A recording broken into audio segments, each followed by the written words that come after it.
thank you for being here. We really appreciate you participating, and Parra and Pam, we really appreciate you participating in our sort of launching of our virtual artist salon. We hope to be doing this as a regular event every month. And it's really kind of an outgrowth of what we were doing at the San Geronimo Valley Community Center for some time, both in terms of things like our art receptions and our artist salon, artist film night. We would try to get people together so they could exchange ideas and have a place to talk and kind of share what they're up to. And we've really been missing that. And a couple of months ago, I guess it's been now, we did a virtual group art show called In Place, which was curated by Ann Fott, who is with us today. And during that, we had a panel talk of a collection of artists as part of the presentation with the group art show. And it really kind of took on a life of its own. And we were really pleased both by the results and by the response we got on that. And thought we need to be doing this. There's obviously a need for people to have a chance to come together this way and say hi to each other and say, look what I'm doing. You know, it's kind of a show and tell in a time where that's a very difficult thing to do now. You know, we can't all go down to the community center, hang out at the art reception. So in lieu of all that, and until that comes back around in our life, we're hoping to stitch something together so people can come together this way socially. And I've asked Parra and Pam to be kind of our test pilots for the launching of this. And I really appreciate you doing it. I know this isn't, you know, we don't actually know where it's all going to go, but we envision some good things with this in general. You know, it's just, as I said, a place for people to get together. And when I say get together, I do mean that we do hope that anyone who's viewing this also later after we get going, we'll have like a question and answer period or a time where you can kind of chat as well. So it's not just me or just Parra or just Pam. But I guess I'll do a little bit of an introduction. I've been seeing Parra and Pam's work for a long time. They've done a real life art show on the walls at the community center some time ago. That I really enjoyed, and it's always been in my mind the fact that they have this particular practice. It's almost a kind of ritual of going out to the ocean, often like I guess 3 times a week in any kind of weather conditions, whatever's going on, and painting and producing this incredible body of work that in a lot of ways I think of as kind of like a visual diary of the ocean and of the environment. It's like almost like a document that we could truly read if we had a chance to see a great deal of it. And certainly for me, it's always been a happy thought to know they're out there. You know, I may be at home, but I bet they're going to go out and they're going to create some work out in this beautiful environment. And I thought this was a great place to start, is just to see somebody who's engaged in a practice that has resulted in a nice kind of formula that allows them to continually to be creative. That's about enough for me about that. So welcome, Parra and Pam. Thank you. Thanks. Hello. Larry. Thanks for your gracious introduction and invitation for us to participate in this. Yeah. Well, and yeah, it's really good to have you. And I know there's we've got a whole slideshow here, and so we can probably go through that. And I certainly have questions. And I know I really just kind of to start at the beginning in a lot of ways. I know that you've been doing this for years. I believe you kind of met up at Chester Arnold's art workshop. Is that correct? Yeah. College of Marin in the art class there. Uh-huh. Evening painting class. Probably. Pardon me. We probably were in the same painting class for about 3 years before we actually noticed each other. And then, so we became friends, and then we both kind of got kicked out of the class because you can only take it so many times, unfortunately.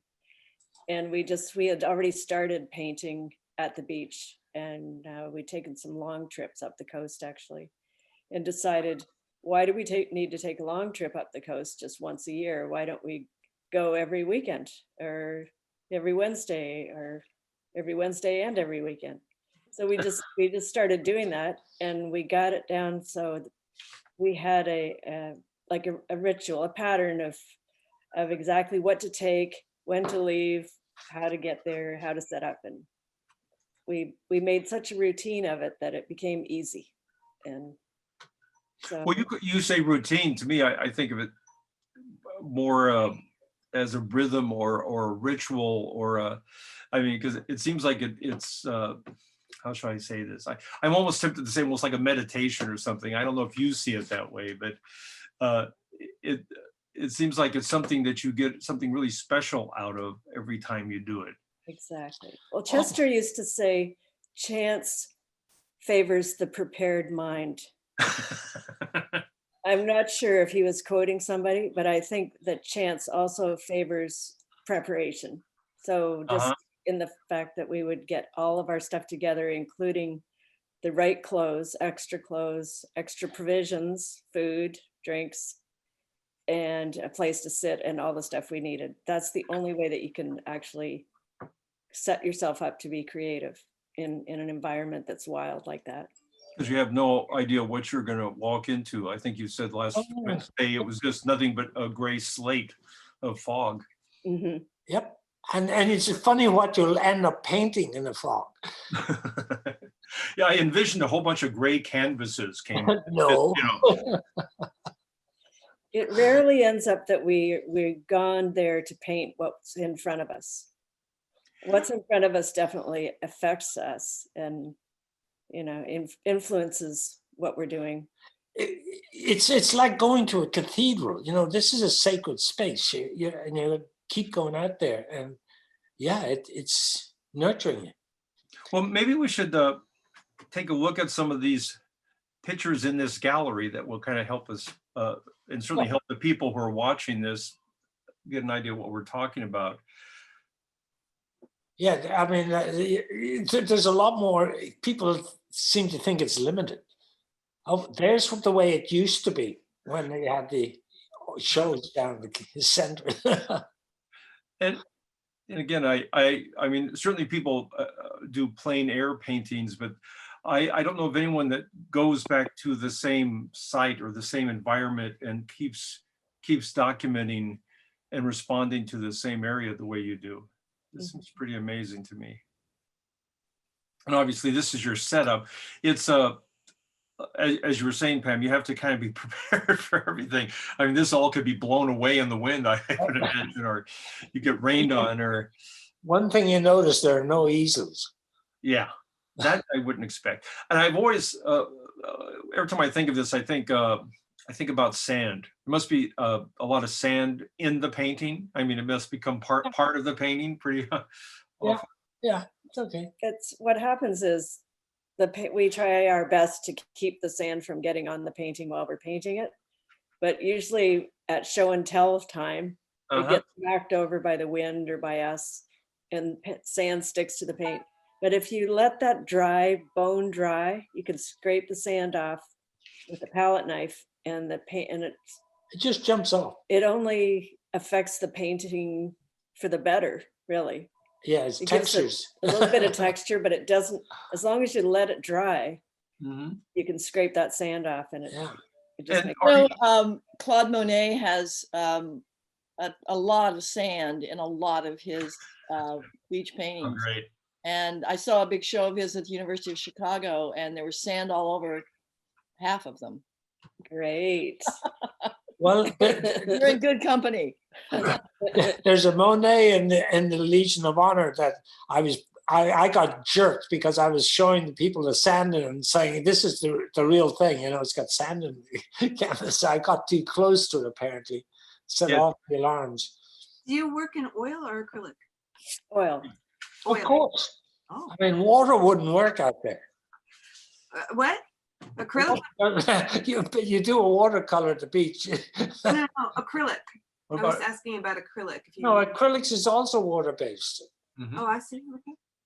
Yeah. So One thing, I mean, do you ever, I mean, like you were saying, Pam, you're often doing very independent works and they may not even be quite in sync with the given environment, but do you ever kind of wind up being influenced or inspired by each other, where, you know, someone may be working on a sand dune and all of a sudden the other one decides to work on a sand dune as well, versus something that you might have been, I mean, do you kind of find yourself kind of heading in the same direction, or come away with very different pieces?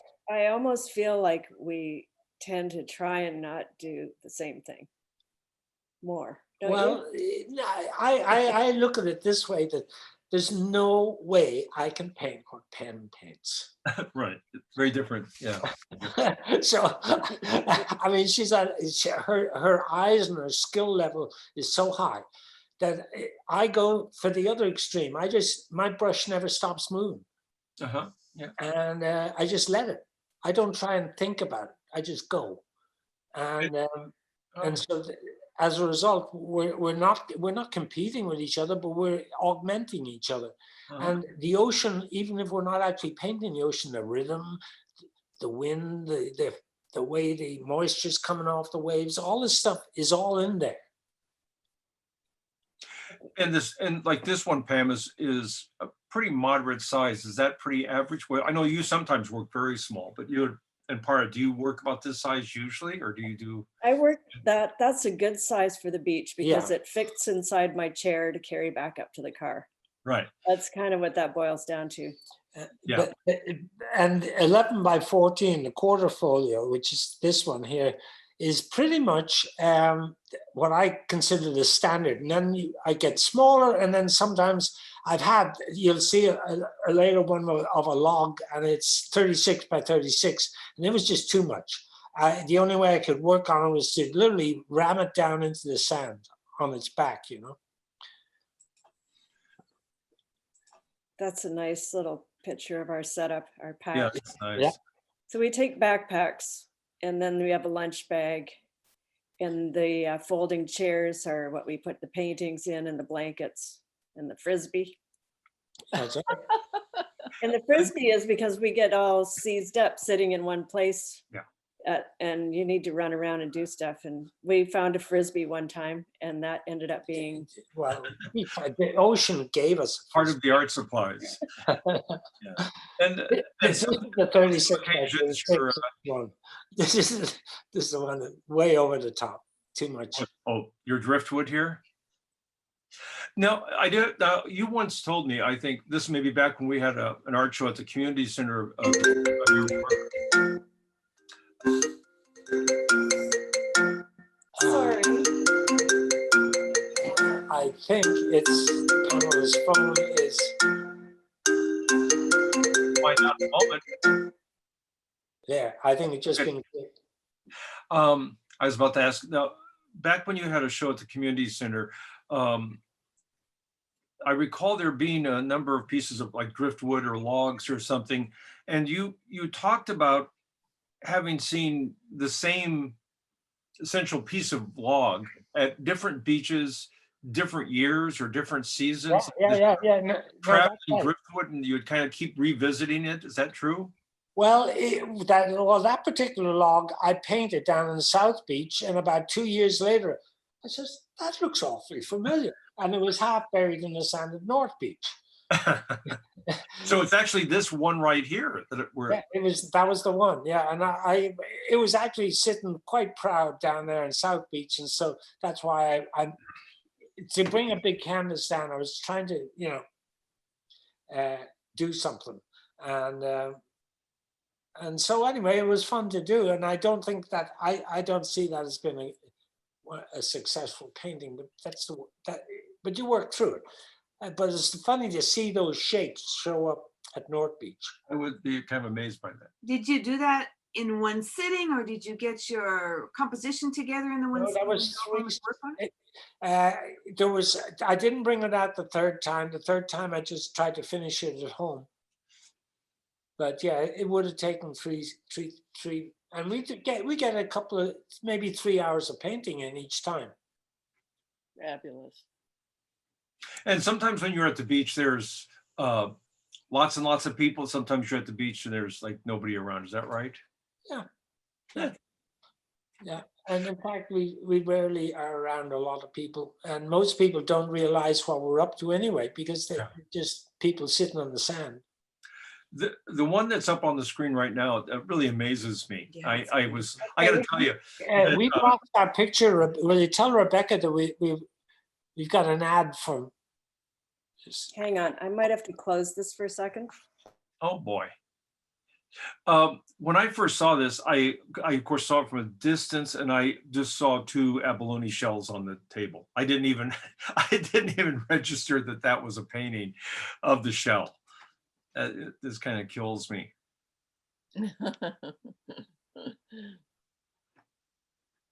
Larry, you might have to talk for a couple minutes.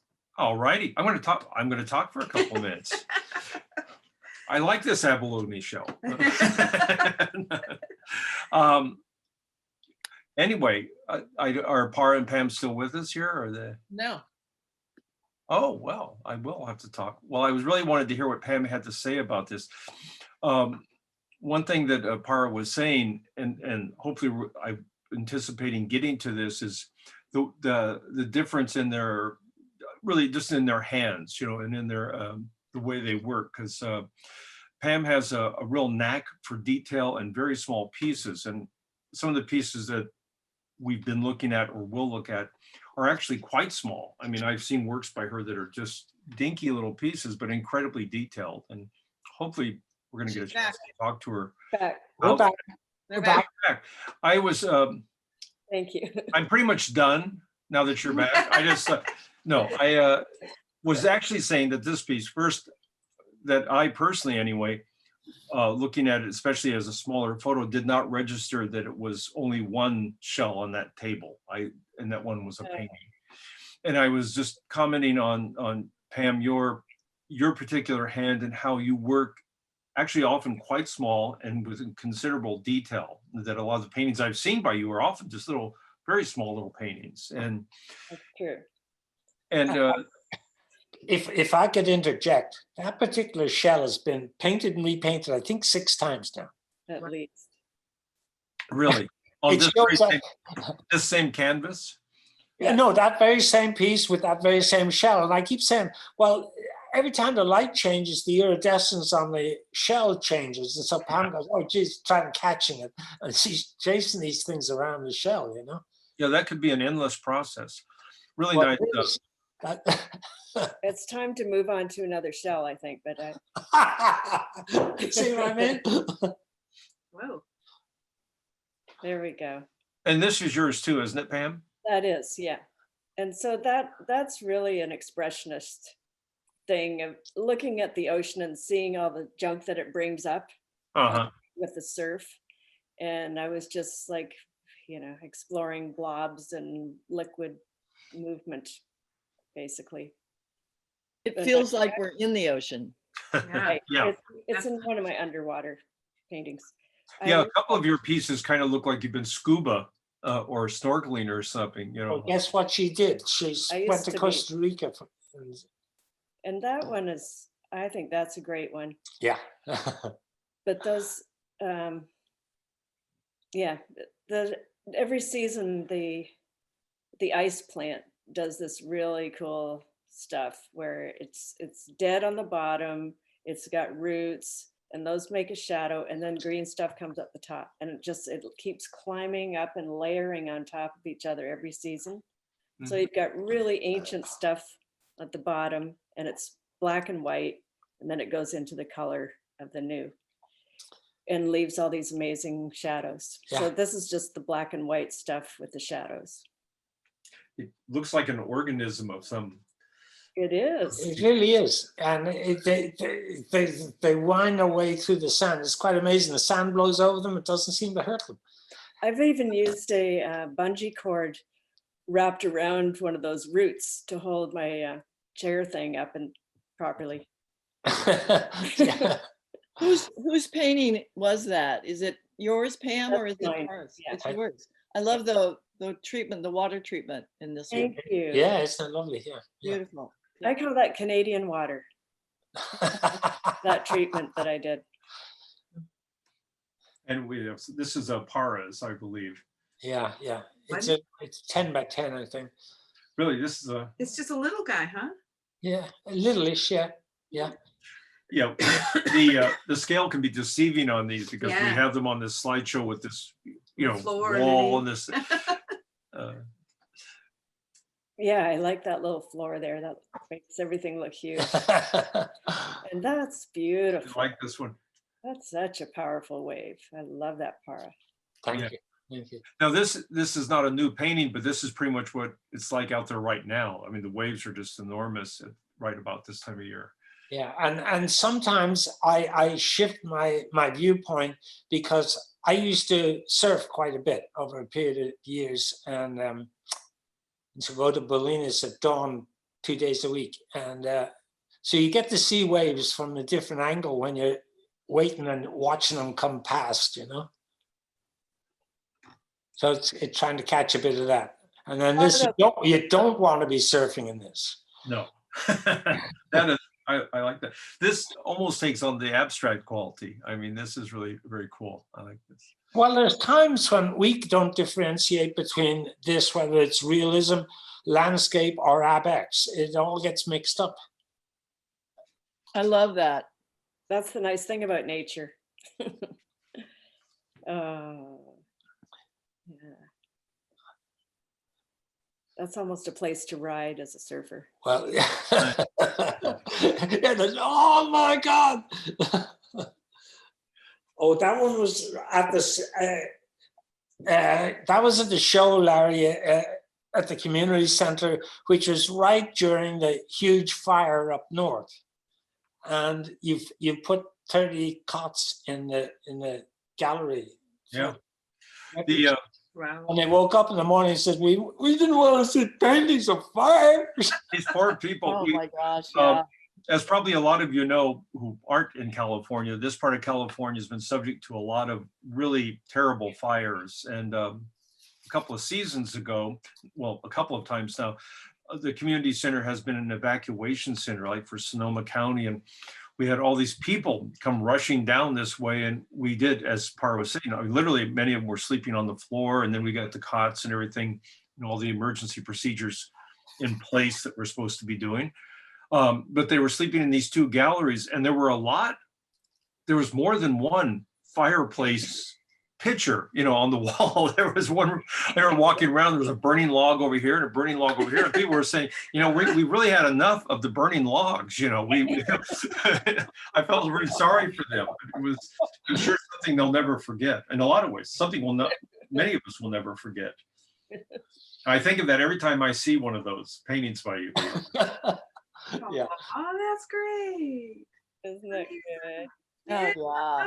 love it. That is Pamela with a beer bottle in her hand. Yeah. And I've got a face mask on, even though it was years before COVID.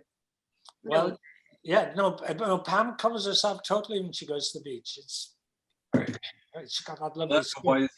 wise decision. Oh yeah. Definitely. Plus it's Oh, cool. this is the one I was telling you. I love this one, Parra. I love it. Oh, that guy keeps flying over and wondering what we have for lunch. That is the most wonderful. And Parra, is that your painting or? That's mine, yeah. Yeah, just gorgeous. I love it too. Yeah, we can fight over it, Ann. Good, honey. And that is Oh, Pam's look at that. gooseneck barnacles. That's got to be yours, Pam. It is. It's beautiful. We had a whole bunch of gooseneck barnacles come up on the beach one time.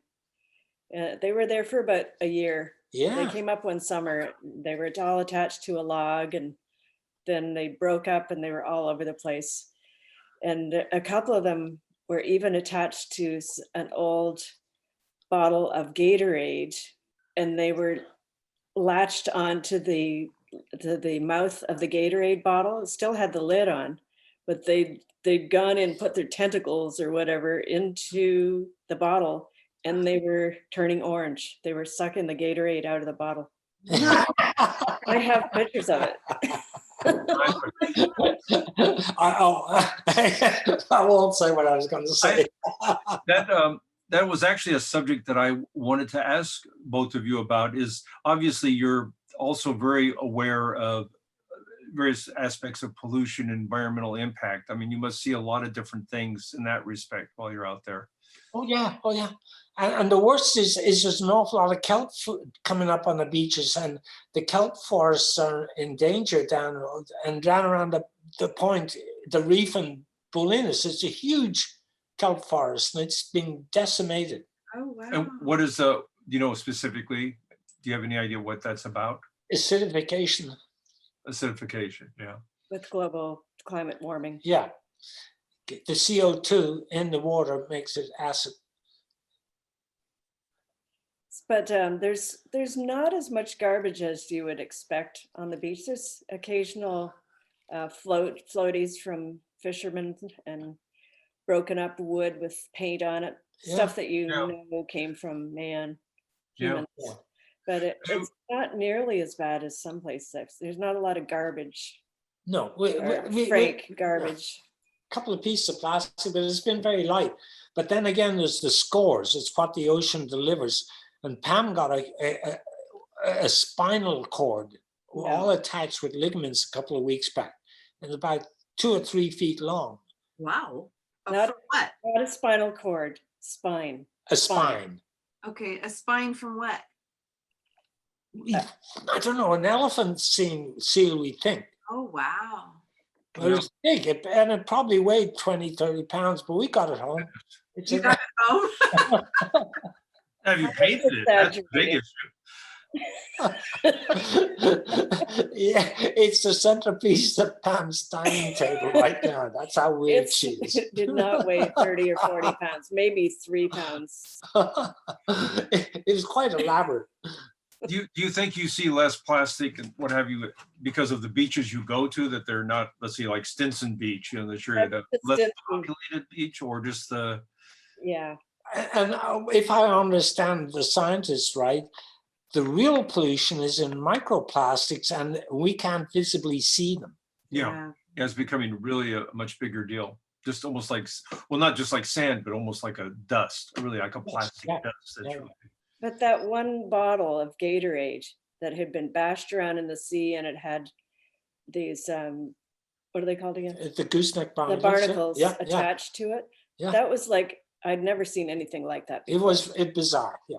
And That's pretty stunning. I actually wasn't sure whether it was Donald Trump's children.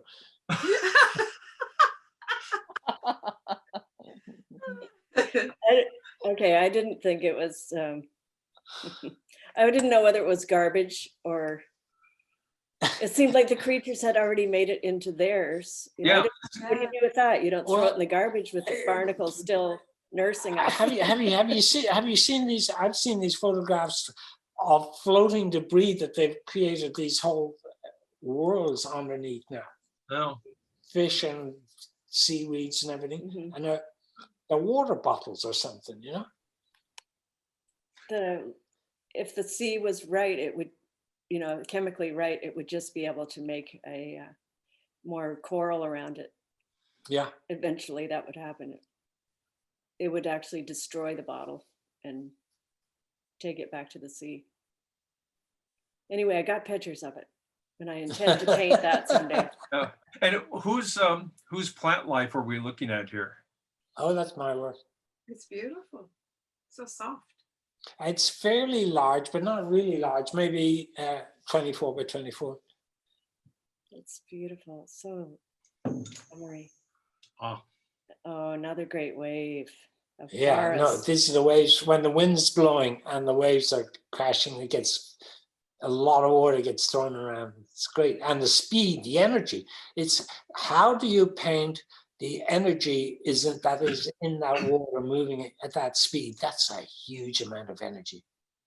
Yeah, that's impressive too, because you're kind of capturing a millisecond here. That's not a... Oh, they don't stop and pose for you. No. But you really have the feel of that. Well, the thing is, every 30 waves will be almost identical, but you got to find the rhythm and wait for it. Very nice.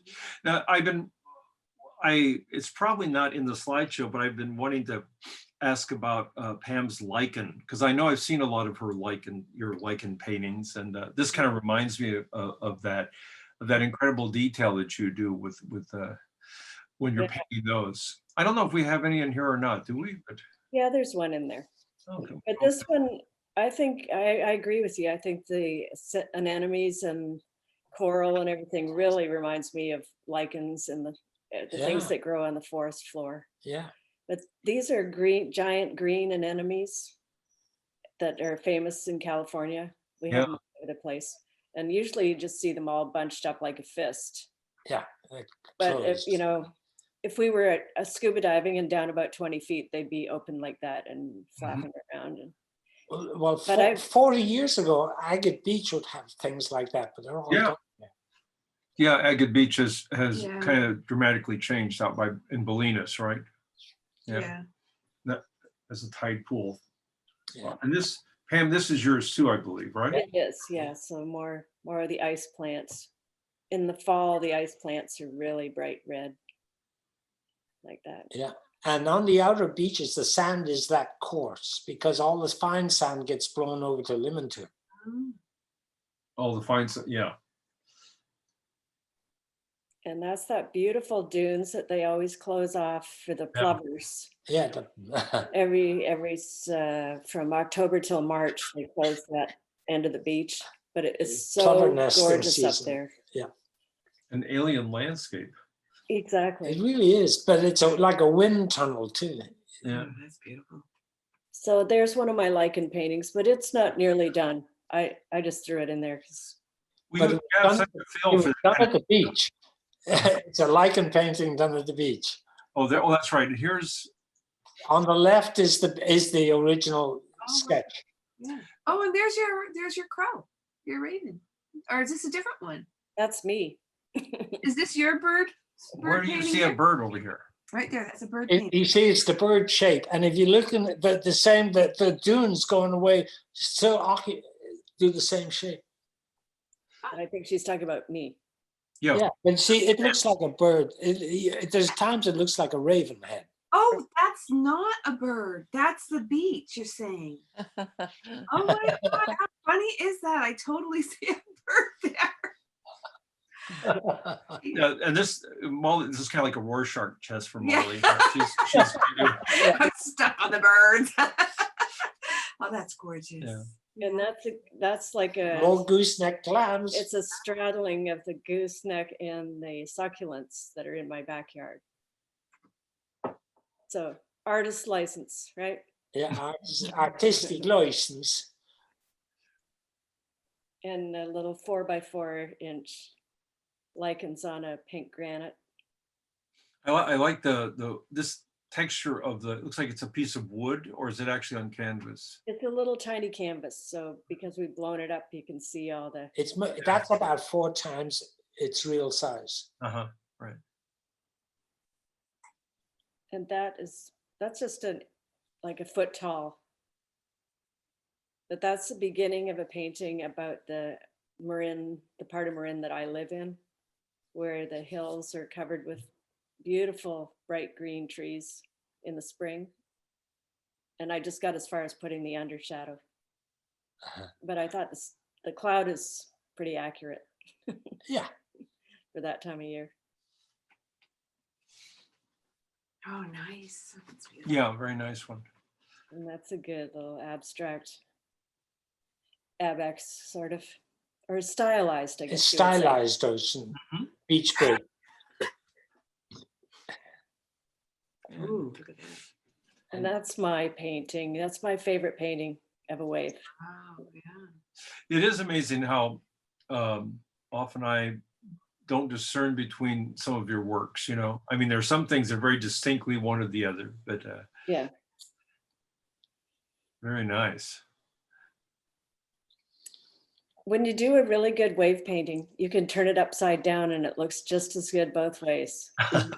That's right. We were actually playing with that after a session. Oh, well, I'll have to try that. I Just have going in a circle. You can actually, you can get 4 different paintings out of it. Just so beautifully watery. Yeah. Yeah, isn't it ever? Okay, Parra, What? explain. That's P&P, the plein air pair. Is that pastel or is that paint? What? Is that pastel or paint? Oh no, that's oil paint at the beach, and the pears came from the tree out here, Oh, neat. and so we devoured them then. Yeah. And they were. I put them on a piece of driftwood that had come in, which has this. I think those are the paints from the side of a boat. And so, and it's not a large canvas, 11 by 14. It's right here on the wall beside me.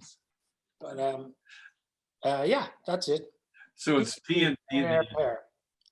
Oh, here we go. Also, There's another underwater Yeah, scene.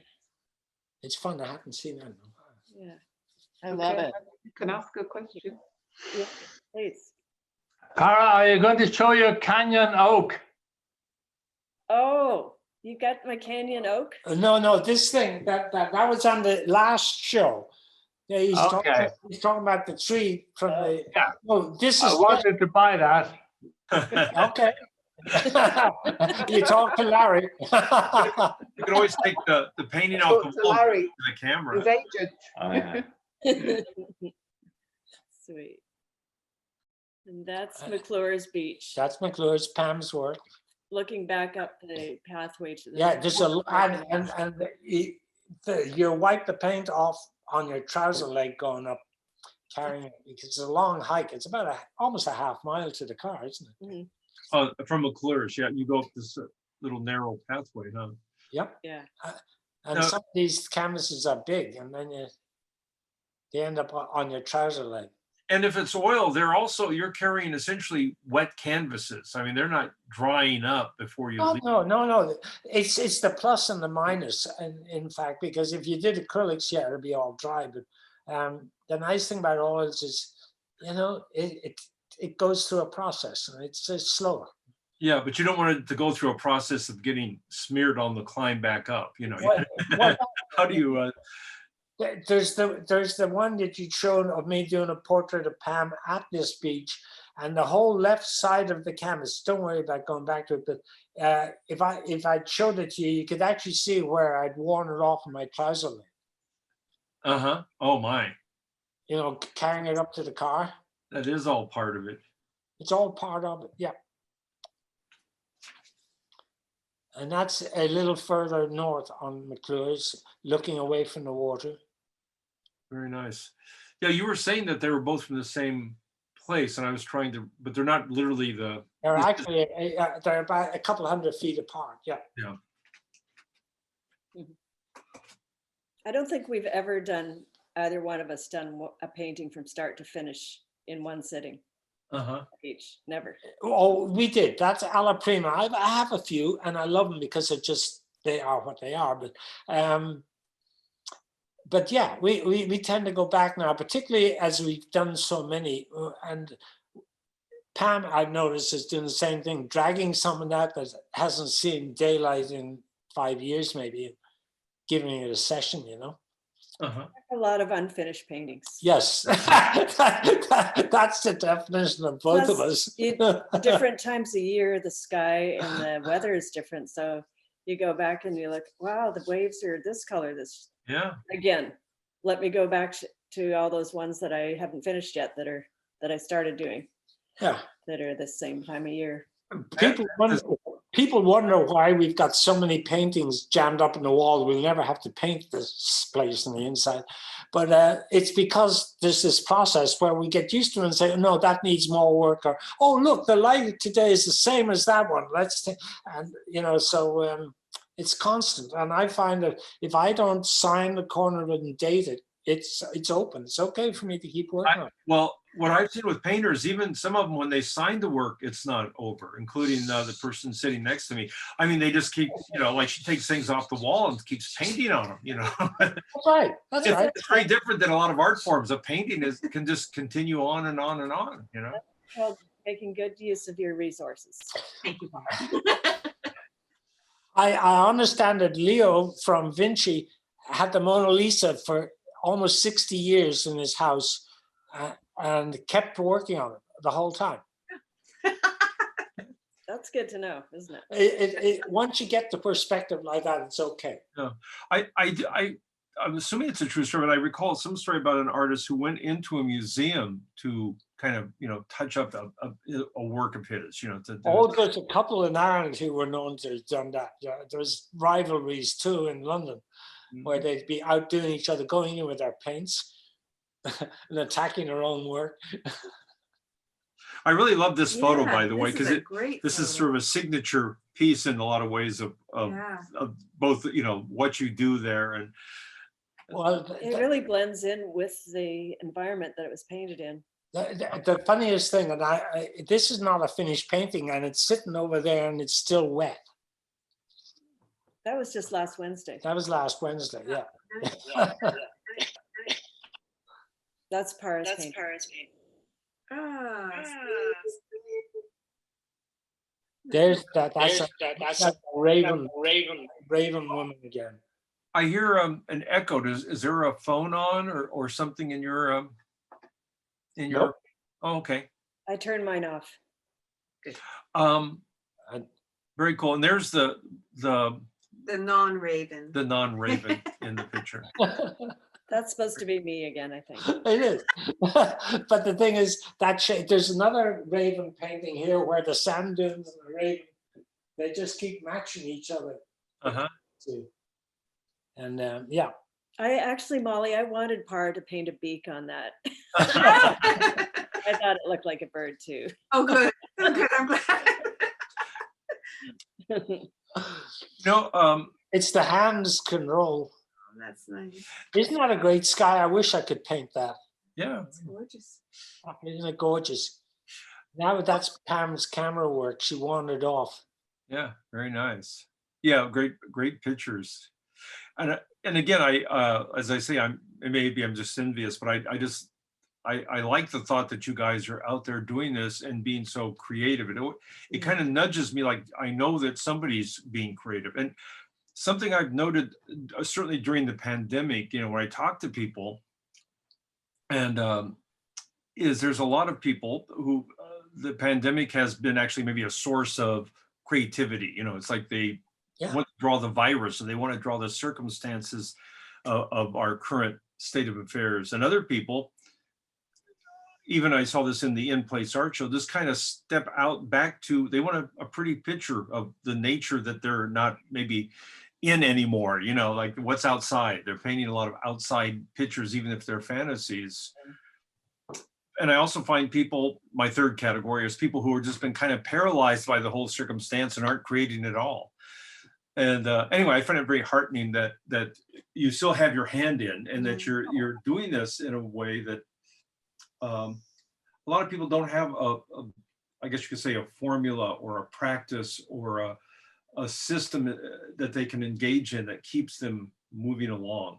And it seems very apparent to me, at least from what I've talked to you, is that this is maybe more process than product for you. What's really important is the doing of it is the real.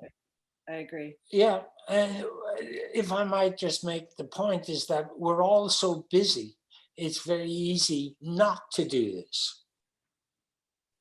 And so by us setting the time aside and making a practice out of it, we get to assign a section of our life. And so it's got a structure, but it's also a way of us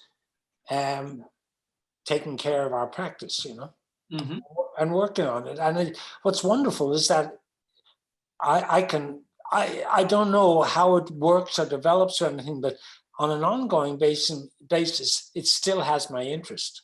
It seems very medicinal. It seems like it's spiritual, and it's where art and spirituality come together.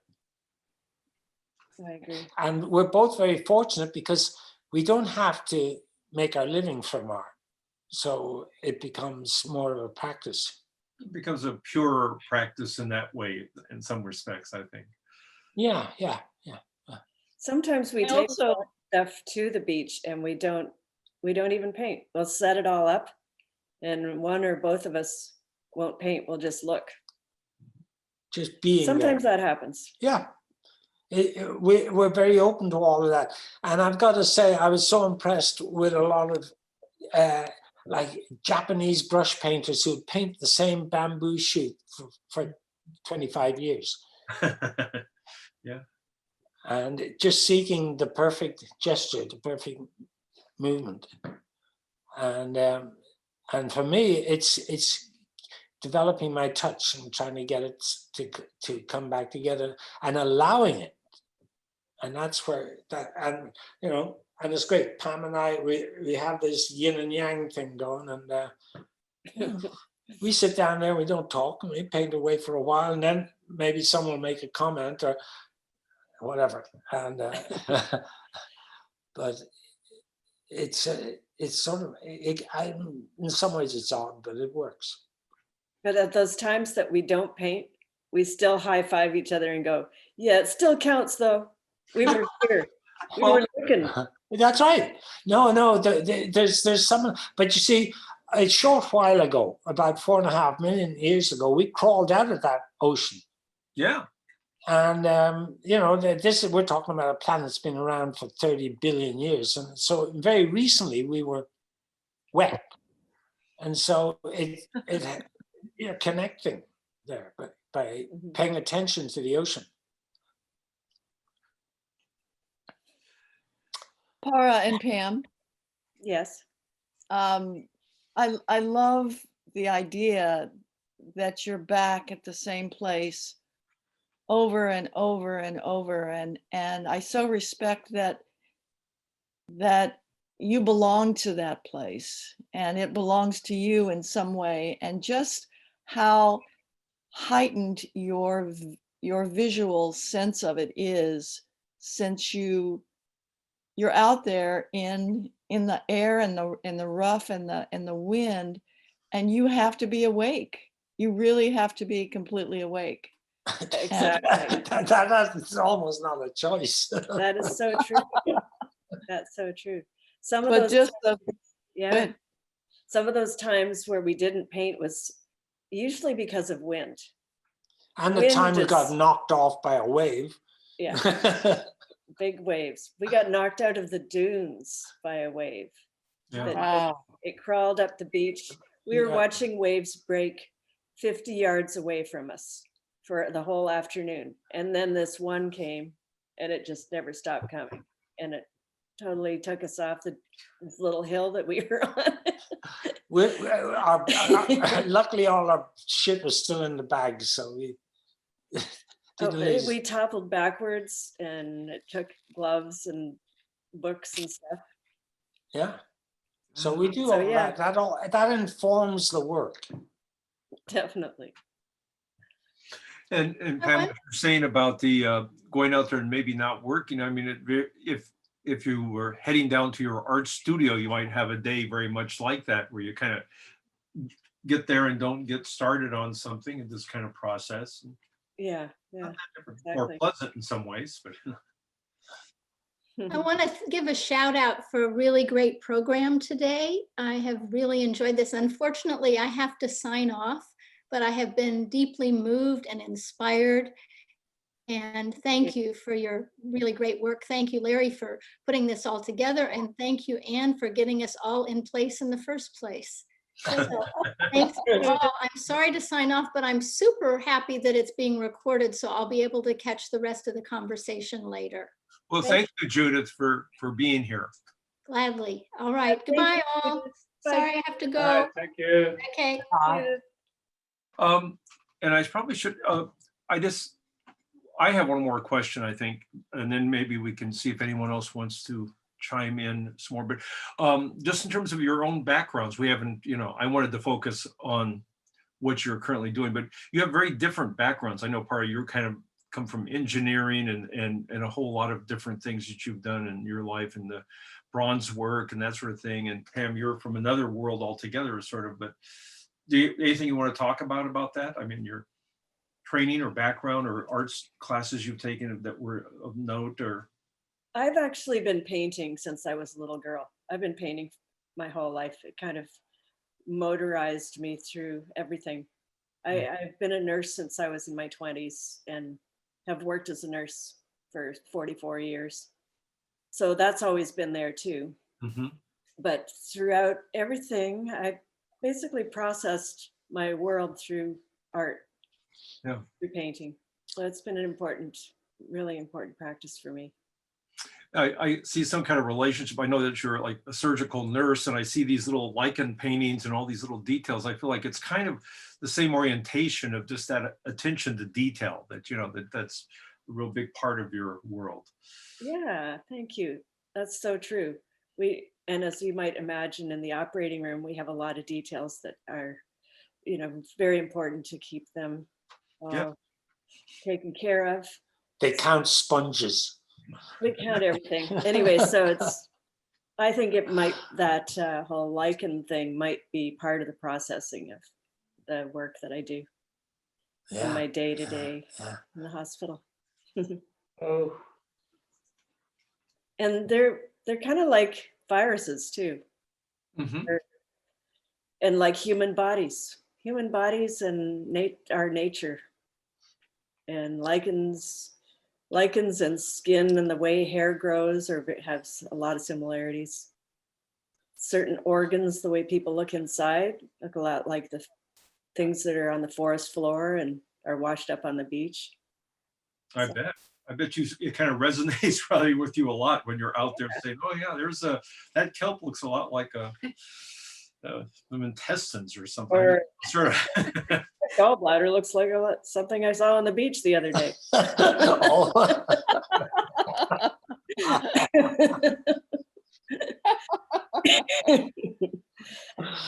Oh, I know. I'm just Yeah, it's like all the bones in her house. You go into Pam's house and there's skeletons and Yeah. pelvises and everything hanging off of everything. Well, I'd like to see a painting of that elephant seal skeleton, if that's what that's from. yes. Don't worry, Definitely. it could show up. We went to Limantour last week and there were nobody was at the beach. I don't know why we went to Limantour, I forget, but we didn't have our paints with us. And I didn't have my camera either, my phone. So we went down and sat along the beach and we were kind of grumpy. I was. And the sea elephant seal just came out of the water, not too far from us, a big girl. And she crawled up and then she wailed on her side and flipped sand on herself. And oh, it was so beautiful. She was such a giant. You can't believe the size of her. A Sacred lot bigger being. than Pam. A lot. It was like a Volkswagen. And she was, and you know, but the thing is, yeah, when she's in the water, she's weightless. It's not an issue. And to me, that's art. Yeah. Being able to sit there and see her do that and walk up. We gave her like a 30-foot. And she lifted her head area. up and looked at us and Yeah. dismissed us. It was just gorgeous. Pretty miraculous stuff. Yeah. And so, in your background, Parra, I guess that I kind of characterize you as kind of engineering, and I talked bronze work, and you've done all kinds of different things. Oh yeah, no, everything. But and you can't. Our parents were, you know, they were active and had lots of ideas, and so they encouraged it. And yeah.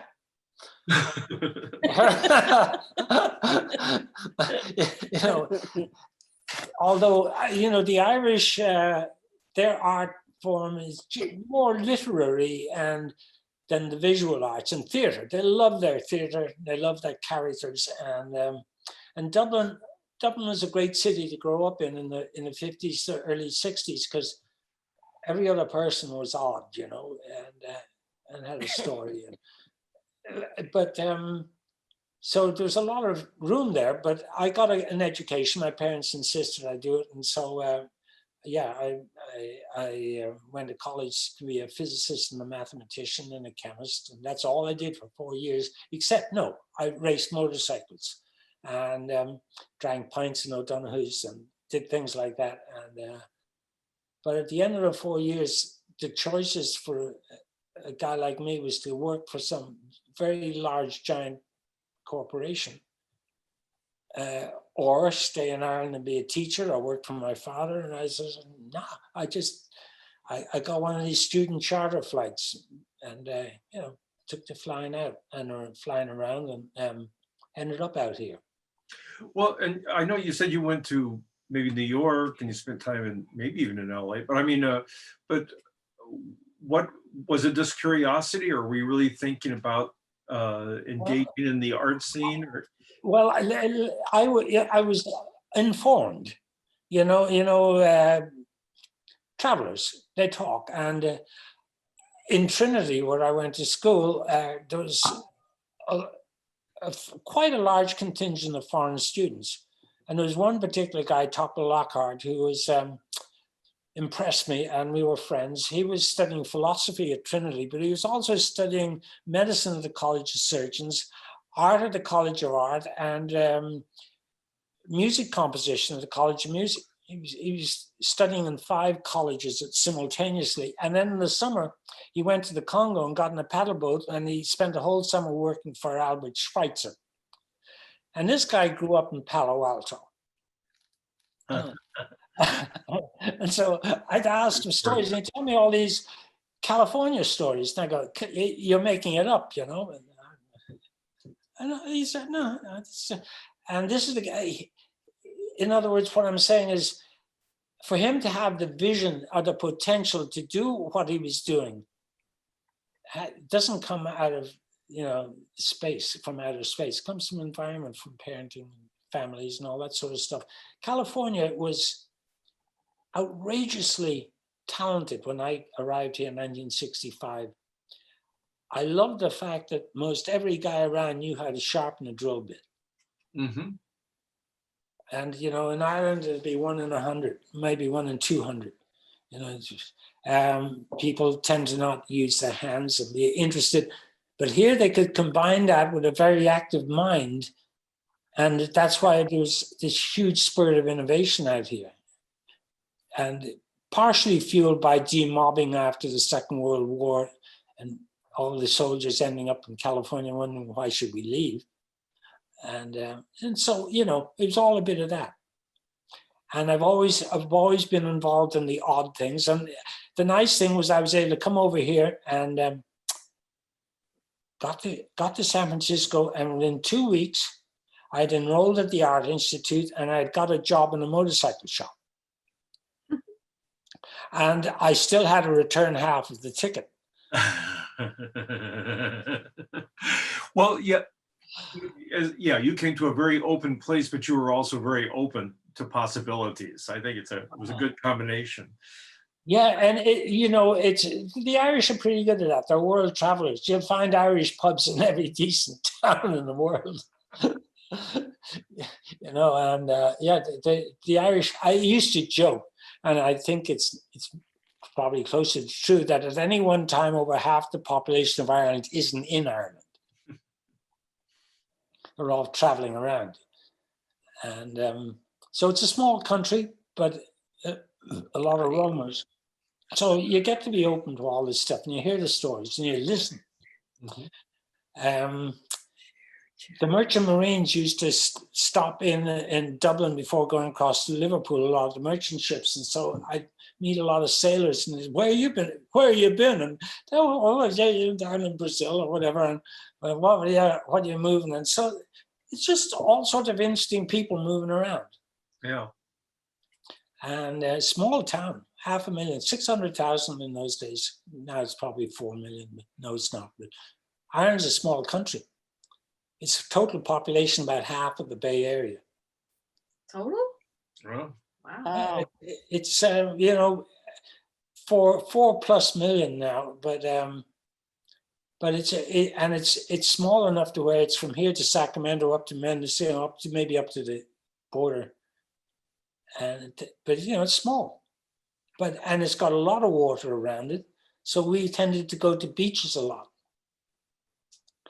And so going to the beach now just keeps me in touch. It's the same thing. So there you go. You should probably mention the fact that you went to the San Francisco Art Institute.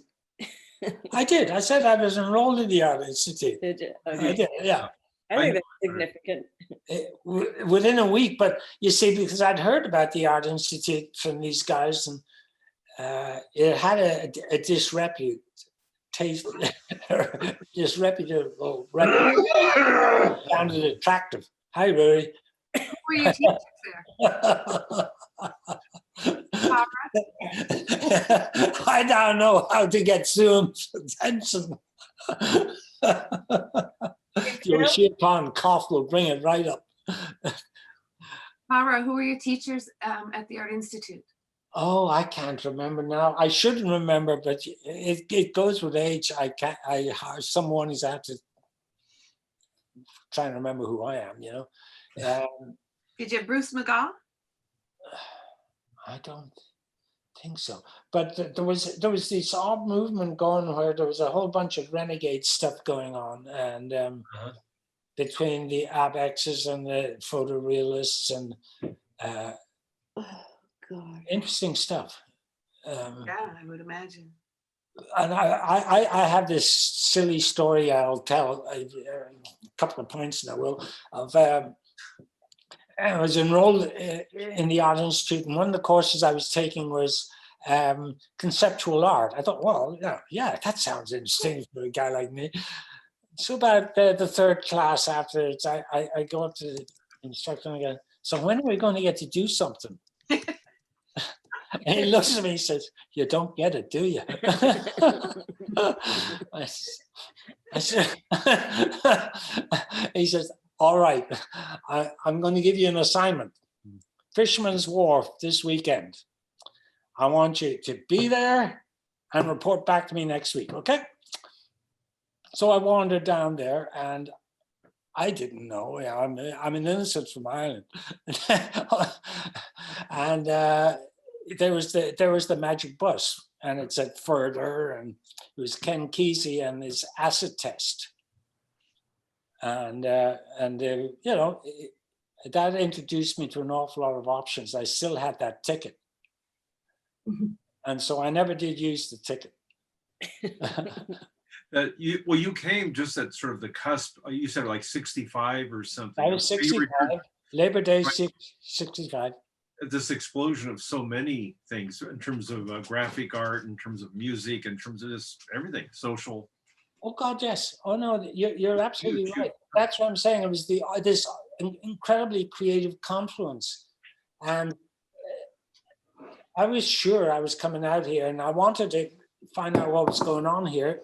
When I was in New York, in the village, I spent about 3 months that summer on the East Coast, and guys say, so where are you heading? What are you up to? And I'd go, oh, I'm off to San Francisco. And what? San Francisco? Why would you be going there? Nothing goes on there. And I got that so many times, but I headed out of here. Things happened, you know, and but it was a great time because I happened to go up to the Newport Folk Festival that summer, and because I had written ahead, I got a letter, a very nice letter back from the major domo of it, saying, "Oh no, but if you stop by, we'll take care of you." So I did, and they gave me a pass, a backstage pass. And so I spent the Newport Folk Festival '65 backstage, and that was the year that Dylan went electric. I was going to say that was a seminal year in that. Did you see the Dylan session with? Well, it was the Butterfield Blues Band were on there. That was all, and he just got up there and started singing with them, and the Paul Butterfield Blues Band, basically, yeah. Yeah, well, that's what it was. But the thing, what happened was that the story went around that Pete Seeger was running around with an axe trying to hack the cables to the amplifiers. Oh, yeah. But he wasn't actually. He was. I got to know him. I'd met him the previous year in Clones in County Monaghan.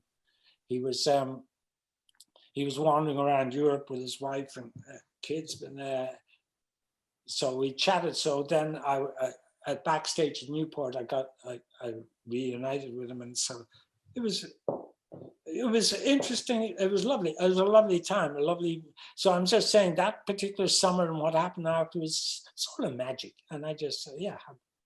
I think that would definitely leave a mark on you. And you basically stayed all that time. You've been here almost the entire time since, right? I'm As a lying? res- You've basically stayed here in the United States and in California pretty Yeah, much since. well, I did. I actually went back for most of 10 years Oh, wow. and bought a place and restored it. And I'll send you the photos of the work. It's still there. It's in Glenmalure. It's a lovely stone cottage on 5-6 acres. And at one point had, hey, look at the, There's my mommy. there you go. Hi, And Mom. Ian, hi Watch there. your feet, please. Thank you. And oh, so on that same subject, since we're going into this, Pam, where did you come from to California? Because you weren't raised in California. Right. I came from London, Ontario, Canada, Oh, I see. and I actually started off going to Texas for a year. Okay, look, you see that speaker up there? Yeah. That speaker. Click on that and then put. This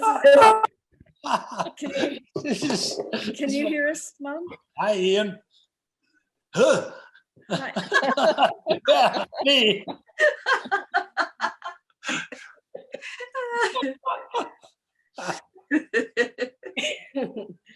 Oh, he's leaving. Can you hear us, Mom? Their mic is off now, but Okay. I think she'll have to turn it back on herself. Rebecca probably has turned off everyone's mics, just Okay, good. for ambient clarity. I'm sorry, Pam, so you're also from Canada, from Ontario. Canada, yeah. So I came after nursing school. We all got transmigrated to the United States because there were no jobs in Canada for new nurses. So I ended up in Texas for the first year, and it was a learning curve for sure, being that far away from home, and I wasn't crazy about Texas, but I met people there that said, you should go to California. You'd be great in California. I somehow made my way to California, and I loved it. I got a job easily. I got a green card easily in San Francisco. I worked at UCSF for the first 4 years. And I actually came and I had a little art show of, I think, 10 watercolor pieces at this place called Amber on Polk Street. It was a little visionary art gallery at the time, which I was really excited about because I had this book called Visions, which Gage Taylor, Cliff McReynolds, Bill Martin, all those guys had participated in that book. Do you know those names? I know some of those names, yeah. And they created this book called Visions, and it was this new kind of art called visionary art, and it was just this magical, mythical, landscapey stuff, and I just loved it. And that's actually, having that book, I got it in Houston, and that's what made me come out to California, was knowing that those people were here in San Francisco painting. Isn't that something something like, seeing a book and seeing that, like, oh, this means I got to go be there, because that's where my life is supposed to happen. Exactly. It's very fascinating. That little art gallery on Polk Street called Amber, they were doing a show with Joseph Parker, who did these amazing kaleidoscopic sun sets with that. They looked very Egyptian, a lot of details. Joseph, he was part of that group too. So I was in the back room of that show. So that was a great beginning to being here, and I was hooked already. That's cool. So I really wanted to right. meet Gage Taylor. Pardon. Wanted to meet Gage Taylor, especially because of that book. Oh yeah.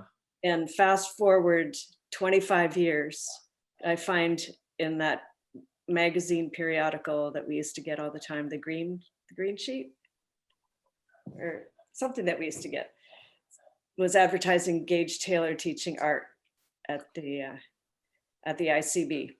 Oh. Yeah, And so I actually got to take classes from Gage for a year, a better part of a year and a bit before he died.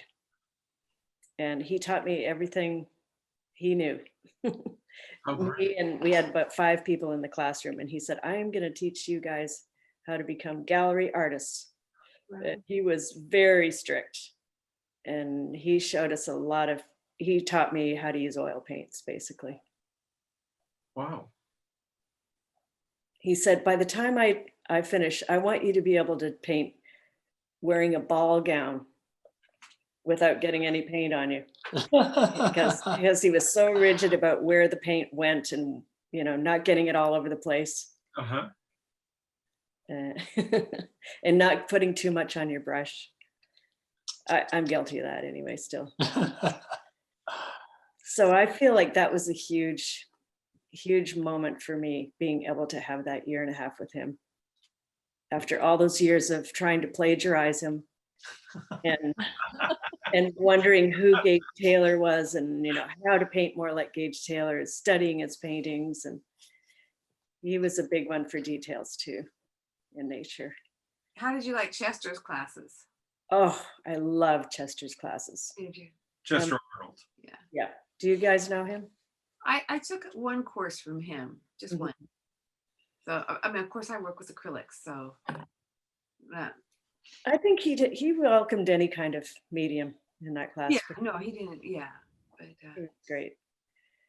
Yeah, and when you see, when they built the new art department at the college in Marin, it used to be the back of the theater where the foundry was, and up above was Chester, Uh-huh. yeah, right. And then all of a sudden we're put into this tower of these tiny classrooms, and Chester said, enough. And he went up the Indian Valley and he took over the old landscaping campus there.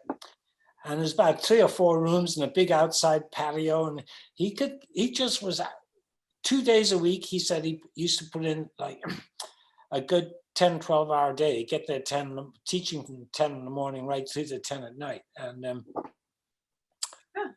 And so Pam and I used to go up there in the evening, and the parking lot's a mile away, and you hike up there, and it was great fun. It was really, there was a separate room where all of us non-kids sort of hung out, and Chester was in the other room trying to tell people, how to mix up the 50-50 and do this, that, and the other thing.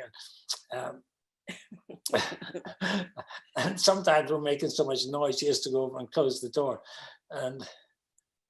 But yeah, it was a great time. It's good. It's very good. But it's the same thing. You put the time aside, and then so you do the work. Otherwise, there's so much stuff around here that needs help. Yeah. That if we don't go to the beach, we're not going to paint. And Pam's sort of that way. She's a very busy woman. Yeah. I got a lot of distractions at home. We all do, and Yeah, it's well, and it's wonderful. We're not going to die of boredom, but in the meantime, putting the time aside, like this, just and making a discipline out of it. Well, I think that's something people in general struggle with, who do art, is try to find a way to make it happen in some kind of regular pattern or something ritualistic that makes it, a time and place where they can go do their work and get something done. Exactly. You seem to have it pretty well dialed in. You see, ultimately, and artists, in a sense, have to be selfish. Otherwise, there's an awful lot of art doesn't get done. Yeah.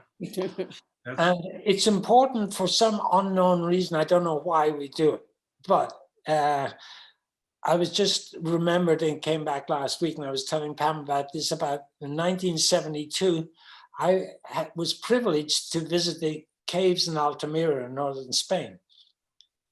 I had a day to waste waiting for a cruise ship to come in to bring us up to Southampton, and so we went out to the Altamira caves and spent, I have to be 2 or 3 hours inside this cave. Like the farmer's wife gives you a flashlight and looking at this artwork, and it's over 30,000 years old. Yeah. And it is so up to the minute. And you can see how it influenced art at 100 years ago, because they're only been discovered 150 years ago. And they heavily influenced the direction that art took between Monet and Matisse, maybe say that sort of thing is a big turn. So it was very interesting. It really was so fabulous to sit there in the middle of this huge cave with a fire pit in the middle of it, looking at this artwork been put up there. Why? Why did they do it? Who were they? And you just sit there and ask these questions. It's wonderful. And Yeah, so, it's pretty unbelievable that you had a chance to do that. Yeah. The rest of us are never Never gonna gonna have that come. experience now. Right. We're Yeah. about as close right now as we're ever going to get to see those cave paintings, you know. well, Werner Herzog made a great film, Cave of Dreams. I think that was the ones in France. Yeah, Yes, they're the ones in France. They're not that far apart, actually. North Spain and south of France. There. I just don't think you can go back into them anymore because of our breathing out of the carbon dioxide.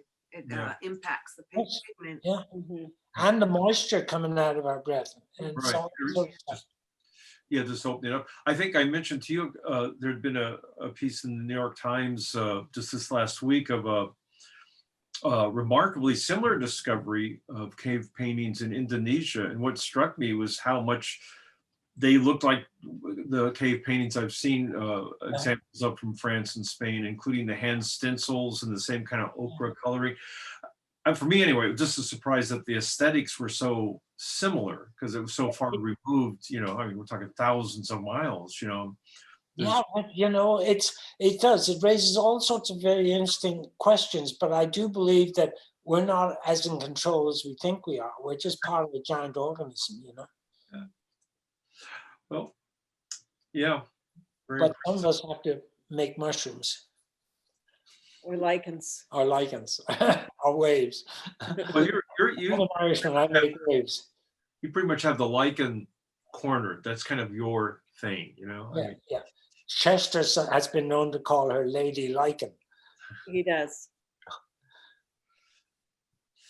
I'm not the first one who's ever painted lichens, so. No, but still, that takes attention. Do we need light? Which, oh yes. Just because we're in this little dark. you're starting to look like you're in one of those cave paintings, you know. But there we go. There you are. man. Hi. Very Oops, your impressive. light's flickering. Whoa. There we go. It is truly interesting. Just getting back, I mean, that you both were essentially called to California. You know, I mean, both of your Yeah. stories have a little bit of a. You got a signal that you should maybe kind of go and check this place out, and here you are, in this one little county. That's so true. That's so. That is interesting to me Yeah, because we probably- I didn't have far to travel because I was just born in this part of California. But you know, it's interesting the journeys that brought people here, have reasons to come here. Yeah, but the history of California is fabulous this way. For years, it wasn't part of the Union. It was out. It was the West. And then there was Oregon territory was left, but it attracted all these sort of people, you know. Yeah, which always has been. Yeah, I mean the mix in San Francisco in the 1850s or 60s was just crazy, just a crazy, amazing combination of human beings. Oh yeah, oh yes, yeah. And I find just personally interesting is that if you go around this county, how many of the ranches have Irish names on them? You know, you hear the McClures and the Dillons and you go down the list, you know, and they're all in there. The Keoghs and you know, the Lunnies. The Irish had a huge presence here because they weren't allowed to own land in Ireland. So they can come out here and work the gold fields and end up with a decent farm. And that happened a lot. Or go to the Art Institute. Yeah, just put your. Yeah. You know, one thing I don't want to. If anyone has any questions or wants any comments or anything, I want to make sure everyone knows you can just chime in feel free to do so. I would like Steve Parra. Hey, good to see you. Yep. I would like to say that I really enjoyed this, to see Parra and Pam as artists speak, talking about their work and hearing the whole story, Pammy. Thank you. Yeah, thank you. It's cool. It's cool. Good. Thanks, It's not guys. like you just joined us, but oh well. Thank you, darling. That's right, Larry. You filmed this. This is being recorded. I believe Rebecca's recording this. Is that what you're asking? Yeah, I'm just wondering, would there be some way of other people watching it? Yeah, Thank you. we're recording it today, and then we'll put it up on our site in the next probably 2 or 3 days, and then I can make sure that all of you get a link. I'll make sure Pam gets the link. That would be great, as I know my mom would probably really enjoy the earlier part that you didn't get to see. Definitely. And we can also, I can send Pam the slideshow, and she can also send that to your mom. That's great. Thank you. Yeah. Good. And just in general, the San Geronimo Valley Community Center, if you go to the website for the San Geronimo Valley Community Center, there is a place where we're going to be archiving art dialogues like this and other presentations we're doing. So we already have the in-place art show panel talk on there, and we'll have some others along with this one as well. So you can feel free to check into that. That's great. That's been really interesting. Thanks for all the work. That's a lot Yeah, of work thank putting this you. on. Well, this has been sort of an exploration. I didn't know where this was going to go. Rebecca didn't know where this was going to go. I think I'm real pleased to have you guys here and have a chance for you to talk about your work. It's really kind of pretty much what I was hoping it would be, just kind of a casual chat and no kind of grilling or really put you on the spot or anything, or, juggle some balls or something, It's So it's been very very enjoyable, though. I mean, I just totally love hearing what you guys do and how you do it together, and how you feed each other with your energies and enjoyment of what you do, and your commitment is wonderful. So I just, Fabulous. yeah, really, I love it. It's I think maybe I started off, pardon me? It's rare to find another person that you can share this kind of creativity with. Yeah, it has to be The some same kind of, drive and the same centeredness and the same, patience with it. and to recognize. Well, it serves a purpose, as we get older. I don't want to have relationships like I had in the past, and the kids stuff, I call it, so as you get older, it redefines what a relationship is. It's great that we have this sort of thing we share, a passion. Yeah. And I think that's just, it's been so enriching, Yeah. and it keeps me alive, quite honestly. It really does. I know what you Well, mean. and I think maybe I said this at the beginning, but or maybe I didn't, but for me, it's like sort of a happy thought to think that you guys are out there doing that you're going out to the ocean and creating all this work and kind of dragging it all back with the sand all over it, and that it keeps happening. I need to keep in my mind, somebody's doing that, and Look, kind of nudges me a little bit. They're like, maybe I should be doing a little more or a lot more. the trouble is, it's a part of a series, and we only have one life. Well, and someday when in the after times, when we actually have walls that we put artwork on, we'll have to have another show of your work, Yeah. and I'm sure you'll be able to fill up a couple of rooms again, and it's like an endless stream. That's what I like about it. Well, and thank you, because see, the thing about what Pam and I do is we don't go past the coming home bit, and so there's, so many people say, well, who's representing you? Who's the gallery? And and I go, no time for that. It's it takes all our energy just to do this. So it's nice that every so often you guys will say, okay, come on, let's see what you're up to. Yeah. Thank you so much.